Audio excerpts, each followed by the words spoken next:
Those are images that we are showing to you when the Indian and the Chinese tanks were virtually eyeball to eyeball, and the Chinese then withdrew from that standoff situation. So how did India tame the dragon? Let me now give our viewers some details of what happened in 2020. Let's take it date by date. General Dhillon, many thanks for joining me. On the 29th of August 2020, there was an intelligence input. So the intelligence inputs were there that PLA troops were seen moving up the Chushul bowl.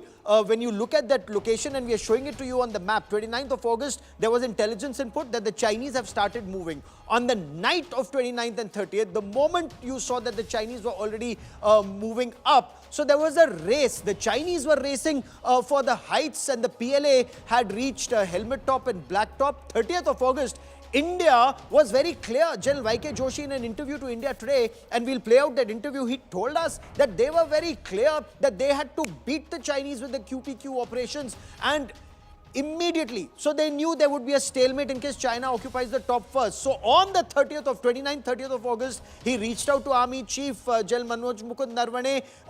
He got clearance. General Naravane said, go ahead, do the QPQ on the Kailash range. That was green lit. And on the 30th of August, India just went right on top. Troops that were available with the brigade, and these were those very hardy, not just Ladakh Scouts, but those Tibetan boys. They quickly went and occupied the Mukpari, Rezang, Richinla, where they were dominating the Chinese Moldo garrison. And this was where the Chinese were taken aback that the Indian army had already moved in, and they were dominating China's main garrison in that area in Moldo. The 30th August night, this was when PLA, in an attempt to browbeat India, they started moving their armor up. This is when tension started rising, and there was a confrontation of a risk. But what did India do? India had our tanks in that situation. So the tanks were virtually eyeball to eyeball and parked there. They were there. One accidental discharge could have sparked off a war.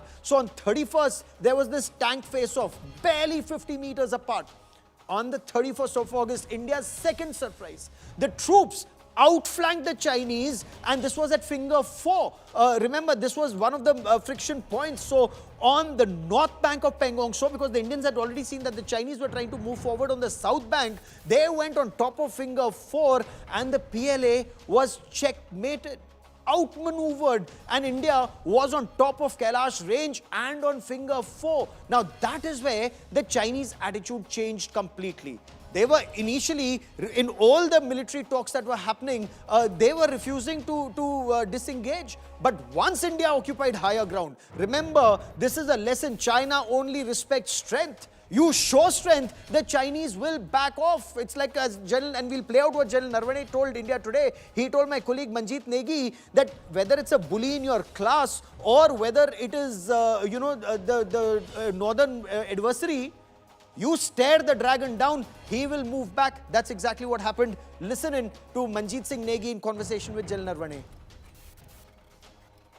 Galwan घाटी की खूब चर्चा रही, इसके अलावा finger 4 के इलाकों की चर्चा रही। ऐसा भी कहने की कोशिश की गई कि भारत ने अपनी कुछ ज़मीन को खोना पड़ा है। सेना प्रमुख के तौर पर क्या आप भरोसा दिला सकते हैं कि भारतीय सेना ने अपनी कोई ज़मीन इस पूरे मामले में खोई है? जैसे कि कई बार मैंने पहले भी कहा है कि जो भी हमें चर्चा हम कर रहे थे, और इस पर जब दोनों देशों के डिफेंस मिनिस्टर्स की बात हुई, फॉरेन मिनिस्टर्स की बात हुई, हमेशा हमारा स्टैंड यही रहा है कि जो स्टेटस को था अप्रैल 2020 का, उसी पर हमने वापस जाना है, और जो भी एग्रीमेंट हुआ है वो उसी के अनुसार हुआ है।